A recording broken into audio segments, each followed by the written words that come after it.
حالاتو راله ورک کړل ټول یاران زموږ د کلي حجرې او محفلونه شو ویران زموږ د کلي چونو کې د بارودو خوند ګودر د خاورو ډک شو چینو کې د بارودو خوند ګودر د خاورو ډک شو اوس جونه پکې نه کوي ګزران زموږ د کلي. اعوذ بالله من الشیطان الرجیم بسم الله الرحمن الرحیم.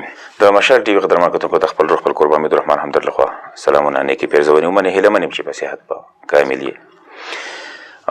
یقینا ما ستاسو سره څه ورځې وړاندې یو لوز کلی و چې ارشد علي ارشد صاحب ما په دلته کې زموږ خوا ته راغلي و زموږ څنګ ته راغلي و او موږ یو لایو ویډیو په ټیم باندې جوړه کړه او ما ستاسو سره پای کې یو لوز وکړو چې ارشد صاحب موږ ته به وخت راکړي او یقینا نن هم هغه ورځ هغه وخت راغلی دی چې ارشد صاحب راغلی دی موږ ته وخت راکړی دی. د ارشد صاحب د بڼاکه په نوم باندې یو کتاب څه ورځې وړاندې مخې ته راغلی دی چې ډېره زیاته پذیرایي دغې شوې ده مخکتنۍ هم شوې ده. د دغه کتاب حوالې سره او د ادب حوالې سره به د ارشد صاحب سره یو څو خبرې کوو. ارشد صاحب تاسو ته یو ځل بیا مشال ټي وي د هرکلی مننه وکړو. ډېر ډېر مهرباني حمید رحمان املر صاحب تاسو ډېره شکریه چې زه بیا راوغوښتم الله په ښاد او باد لره. ښه راشي. ارشد صاحب که دا راته ووایي چې ادب ته څنګه رجوع شوې څنګه راغلي یې؟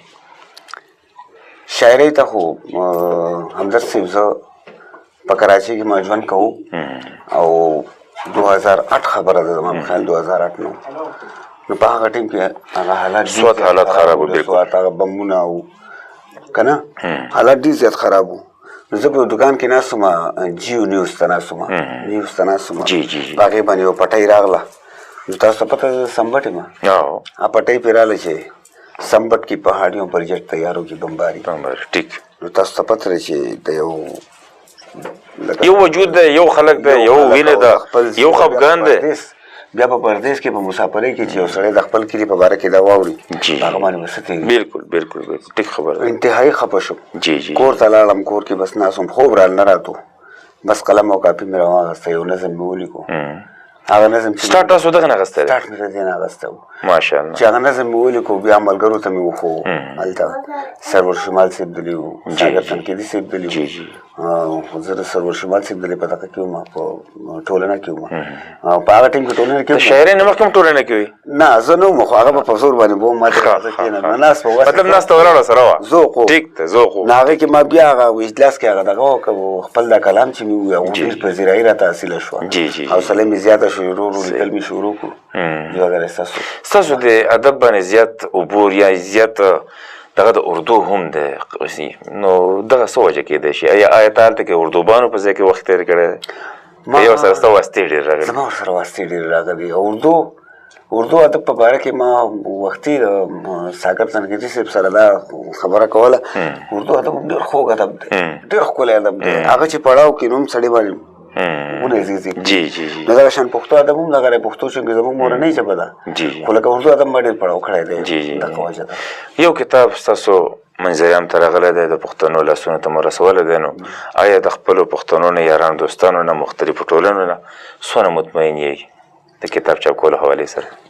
یاره ډېر ته مطمئن یم انتهایي ته مطمئن یم. اکثر خلک دا خبره کوي که نه چې یاره غریب ته پکې دغه نه میلاویږي او دا چې دی نو لکه غریب له خلک نه ځي او مالداره له ځي او که نه یا پذیرایي نه میلاویږي یا څه یا څه نو زه ځان یم زما ټول ملګري ماشاءالله یو لاس دي که هغه نور محمد معصوم دی که هغه امجد علي سورج دی که هغه اصلزاده همیش دی که هغه حسین علي حسین دی که هغه تاسو یې لکه زما ټول ملګري زما سره ډېر زیات کومک کړی دی او ډېر زیات لکه په دې کتاب چاپ کولو کې منډې تړلې زه د دې نه یم خبر د حاجي محمد کاکا پورې چې حاجي محمد کاکا پورې بوډا ځان باندې موټر ګاډی راوستو ما پیسې ورکول ما ته سوال نه پیدا کېږي ستا په کتاب کې خو ما سره دي کړي دا به زه کوم که نه نو هغه کتاب له لاړو کتاب یې د هغه په موټر کې واچو راوړ که نه نو هر چا ډېر غټ کومک کړی دی سره د قیس صاحب پورې حنیف قیس صاحب چې ما ټلیفون وکړو چې قیس صاحب خفه نه شي زه تاسو ته وزګار نه شم د مخکتنې پروګرام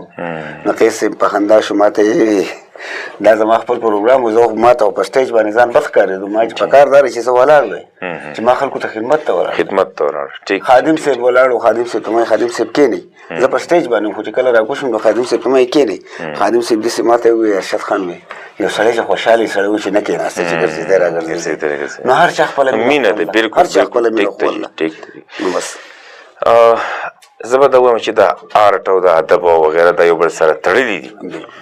نو د دې تر څنګه تاسو بیا یو ذریعه معاش هم یو آرټ جوړ شوی دی، هغې کې بیا تاسو پینټینګ ته راغلي یئ.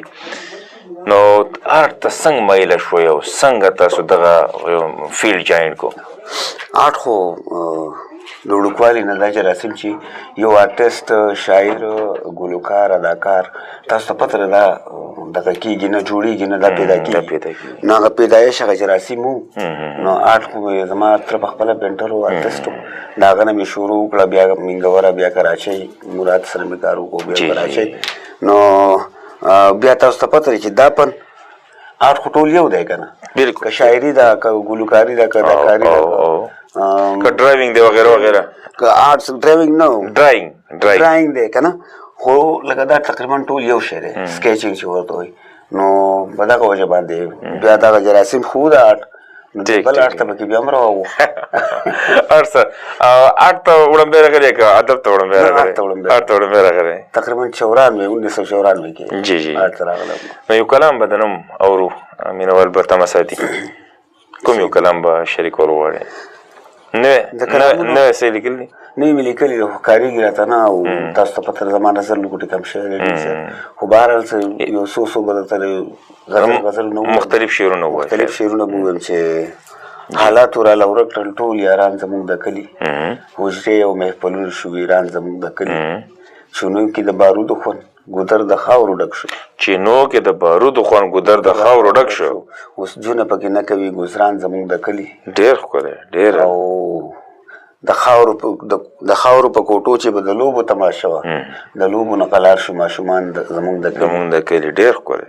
دا ما چې سترګې پټې لاس تړلی چېرته بیایي، دا ما چې سترګې پټې لاس تړلی چېرته بیایي، دا ټول سړي خواره زما په وینو باندې پایي. او یو بل د غزل هغه سرني زه به راته وایم چې د دې دور سړي خور دې په ما موړ شي، د دې دور سړي خور دې په ما موړ شي، زه دې نه یم خو دا وطن دې جوړ شي.